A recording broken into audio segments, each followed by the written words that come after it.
Hi everyone.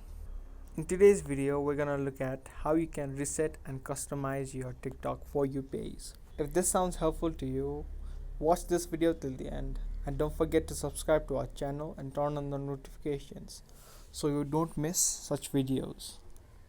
In order to customize your For You page on TikTok, you can do a couple of things. One thing you can do is head over to the friends section. Make sure that your searches are cleared. By doing so, you can reset what you see on your TikTok For You page. Another option is you can head over to profile, then to settings and privacy.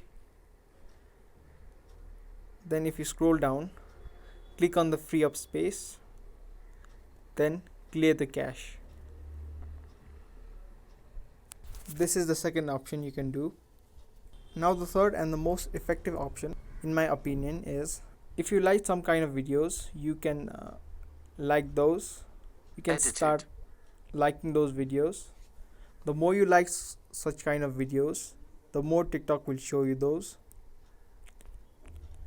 And the more you watch a certain kind of videos, those videos will start showing up more.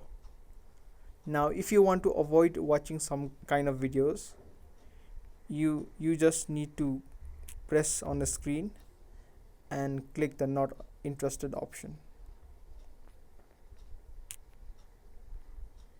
By doing these few steps, you should be able to customize your TikTok For You page and should be able to see videos of your liking. If you enjoyed our video, do give us a thumbs up. We will be soon back with similar videos like this. Thank you for watching.